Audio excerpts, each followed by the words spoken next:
Bogert, welcome back to the TED Show. I got one of my besties here, one of the most amazing ladies I know. Cherlette McCullough is on the show today. We are here to talk about Black History Month. Cherlette and I also serve together on the Citrus Club Board of Governors, and this is part of that Black History Month initiative. She's also an amazing friend, a great human. She cracks me up. We have a great time when we're together. She's also helping people, which she's going to talk about in a minute. Welcome, Cherlette. How you doing? I am doing well, Ted. Thank you so much for having me here on the show today. I'm I'm excited. excited to have you on the show. I love the wisdom you impart to me and Nettie all the time. My So I bestie. thought it would be real good for the rest of the people to get a little snippet of that. Before Absolutely. we went live, I said we were going to talk origin story. The audience loves to know about you. They want to know kind of your journey. So if you can give them a little 411 on you and your journey, that would be awesome. Thanks, Ted. So, currently, as most of you all know, I'm a marriage and family therapist here in the Orlando area. So, I started this journey back in 1999 after graduating from Bethune-Cookman in criminal justice. My bachelor's is in criminal justice. And at that time, I thought I wanted to be a social worker or a probation officer. So, I A did try both of those. probation officer? Probation officer with the Department of Correction. Right. I can't see that side of you, but remind me I Right. don't ever want to see that side of you. But then I only lasted like 6 months in that whole arena. And then I went over to the Department of Children and Families. And that's where I stayed until about 2010. So I was there as a intake and placement supervisor, as a case manager, as a program director, working in child welfare, which I really love. And to this day, I love that area. And the reason why I fell in love with that area is because so many of the families that I helped, so many families that I met, I could identify with a lot of the things that they were going through. And, it just kept me in that field, forever until I pretty much burned out in 2010 and then clicked over to the clinical side. Well, in child welfare, it's only so much that we can do to help the families and the children. And when I went over to this side, the more clinical mental health side, this is where I feel like I can do my best work in helping families, helping mothers, helping fathers, helping children's teens, and all that stuff to really deal with the root of some of their emotional challenges. Isn't So that where it all goes down to? It's the root, right? So the root. we put a Band-Aid on a lot of things, but if we don't get to the root of it, we keep repeating the same Same behaviors and the same cycle. things begin. It's the whole cycle, which we have talked about, the three of us, many, many times, that cycle. Yes. What's it like now post-COVID? Have you seen an increase in the need for what you do? Have you seen more families being more open to getting the therapy, the help that they need? What's the temperature out there for that? Ted, that's a good question. During the pandemic, my appointments went up significantly, especially around couples. There was a lot of couples struggling around the pandemic time, mainly because spending so much time being forced to spend time at home. You'll be surprised how many couples they really love each other but don't like each other, and Right. they survive by being in different spaces. So definitely during the pandemic, those numbers went up. Now post COVID or coming out of it, I'm still seeing an increase now more for children. A lot of children are going through a lot of emotional challenges around things, anxiety, a lot of depression right now is what I'm seeing. What And is that stemming from? Is it stemming from the constant rule changes or the lack or I forced think interaction or the lack thereof? mainly the uncertainty, Ted, not knowing where we are. I mean, we hear a lot of the statistics on the news. We read a lot, but really not knowing where we are. And most of us, Ted, have experienced a lot of loss around the pandemic, and it's not gone. No matter how much we say post pandemic, it's not gone anywhere. And people are really dealing with these things in their families, in their inner circles. A lot of things are happening in people's inner circles, which is causing a lot of depression, a lot of anxiety, a lot of issues with people struggling whether to live or not. It's it definitely the uncertainty, I think, makes people feel very insecure. And so Absolutely. a lot of things get exacerbated by that Yes. uncertainty and that insecurity. I always like to ask clinicians, which is what you are, um, How does Curtis, your amazing husband, do you take clinician stuff and counselor talk home to Curtis? How does that work? I'm always fascinated by a therapist, and I always wonder what the house is like. Well, you know, Cherlette, it's a part of me. Stop with it. Yes, it's a part of me. And there are many times when we are talking out to dinner or in the house or just sitting in the yard, he'll say, don't therapy me. He's saying, don't therapy me. No, don't ask me like that. Because, you know, my husband is a deputy. So he's always helping people too. And so when he shared things with me, I'm like, you know, trying to give him, you know, interventions that will help. And he's like, no, don't therapy me. Or if we're in a disagreement and I start back and start being very, you know, objective, and he's like, I want to know the real answer, not the therapist's answer.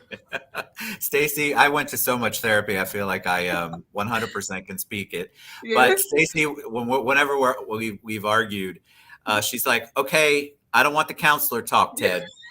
You're counseling talking me, and let the real you come out. Yes. You know, I'll say the right words, and it's all that pretty language, and she's like, no, I don't want to hear it. It makes her so mad. Oh my God.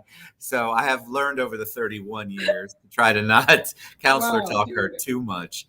Let's talk about. It comes out. It just comes out. It just comes out. I mean, I learned it. So you know, I'm a childhood domestic violence survivor. So that kind of survival skill, it's just a natural thing. And then with therapy, I learned how to hone that to mitigate and minimize whatever crazy situation was going on. And so it's just a natural thing. Yeah, same with me. The whole thing around managing my anger, you know, I'm a recovering rageaholic. So my thing is when I start feeling that, I go into my therapy mode. You know, I use my tools and like, okay, calm down. Exactly. And you know, your mate can notice that. It's like, stop. Oh yeah. No, I'm just. She's like, you're. What does she say? You're redirecting me. I'm like, absolutely, I'm redirecting you. This can't be my fault. Oh yeah, I'm not a good fighter. Let's reframe this whole conversation here. Let's talk about Black History Month. It's so important. February is Black History Month for those of you who don't know. Tell me, do you celebrate in your household? And if you do, how do you celebrate? So we do celebrate Black History Month in our household. We do a lot of around the house. I have a lot of Black inventions around the house.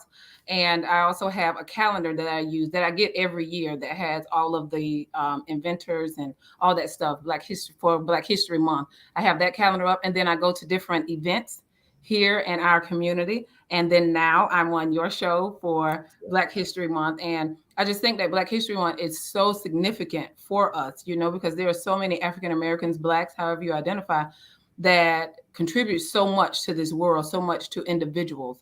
And just to have these 28 days, you know, to really highlight that means a lot to me. It really means a lot.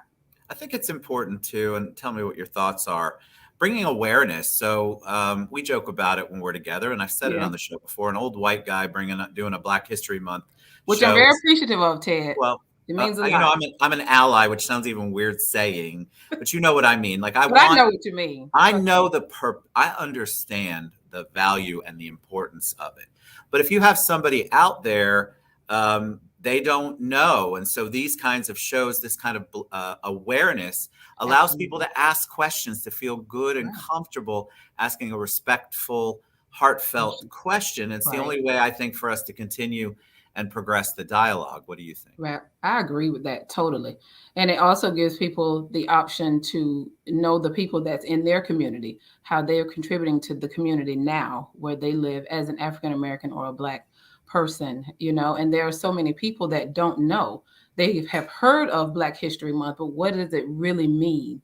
You know, and I think there are a lot of people that want to know, but some people are afraid to really ask that because they could be looked at as different or looked at as someone just being ignorant, you know. Correct. People fear what other people will think of them, and instead what it could do is open up the conversation, which is what we need to, in my opinion, continue to do. And that awareness, Ted, that awareness also brings on a sense of gratitude from other cultures for African Americans or for Blacks. It brings on that feeling of, wow, I am glad you're here versus why are you here? You know, but it brings on that feel of more collaborative. approach than And you just said something that reminded me. Before I sent an email to the board, I messaged Cherlette and Annette, who will be on the show tomorrow, I believe. Yes. I said, should I say African American or should I say Black? Because I have a lot of friends who are Caribbean Americans who are Black.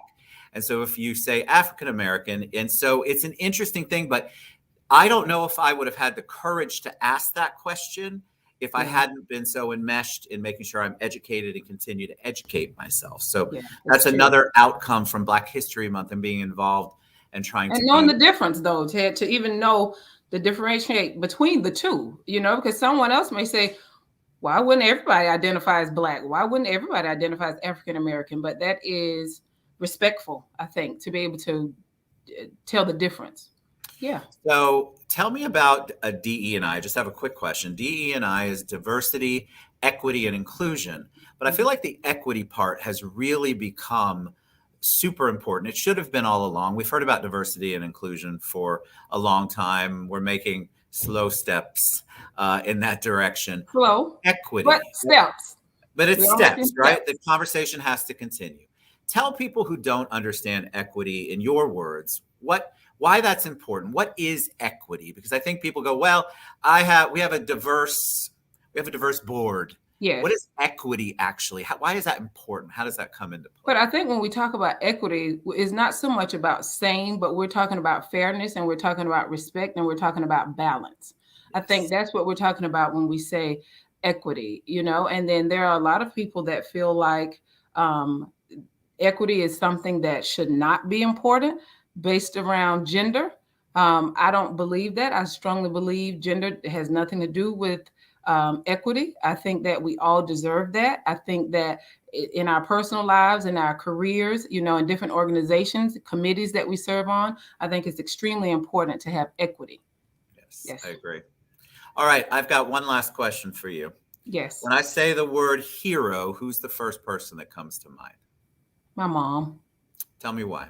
My mom is my hero because she is someone that I've been with, of course, all my life, but she's someone that I've been able to see her inner struggles and to see the outcome after she's overcome so much, not only being a single parent after a very, very hard divorce and seeing her lose her mother recently, who was her best friend, who was someone, she was her caretaker, and to see my mom still thrive and do well after retirement, it means a lot. I remember the days when we were very, very financially challenged, and my mom made it through. And to see her on this side, owning things, really taking vacations, really doing things that matter to her, doing the things that she wants to do. And, just seeing her on the other side of that means so much to me. I gained so much strength from her, emotional strength, mental fortitude, to just fight through some of the things that she has had to fight through. My mom dropped out of school in the 11th grade, had my sister, went back in 1994 and earned her high school diploma, and started in the insurance field and made a real lucrative income and changed our lives totally. And just to see her and hear her story and all that stuff, it means a lot to me. Beautiful. See, I love to ask that question because I think we don't give outside kudos to the people who impact us. And hero always seems to get people. They do have somebody to think of immediately. And I love that. So I like your question, Ted. That was good. Thank you. All right. Show. It's right. I should get my own show. This is great. So Cherlette, tell them the best way they can find you, learn more about Centerpiece, which is your company. Yes. And reach out and engage you. What's the best way? Absolutely. So I'm on Facebook, Cherlette McCullough. I'm on Instagram, Cherlette_McCullough. And my website is www.cherlettemccullough.com. And you can also reach me on LinkedIn, Cherlette McCullough. And my phone number is 407-230-4582. You're amazing. I love you to pieces. Thank you for all you do for me and all the stuff you're doing for the community and certainly for the Board of Governors here at Citrus Club. All right, Cherlette, see how fast that goes? Such that good was it, stuff. Y'all Thank you. Cherlette. Her website is scrolling across the bottom there. Yes. And we'll tag her. Reach out. If you've got any kind of issues or things that you want to talk about, I can tell you Cherlette's going to listen. So Absolutely. tell Curtis And I if you're said struggling hi. with life, if you're struggling with the decision to live, please reach out. You can Absolutely. also reach out to our National Suicide Prevention Hotline, and that number is 800-273-8255. Yep, you're not alone, guys. All right, Cherlette, thank you so much. We'll be Thanks, back later Ed.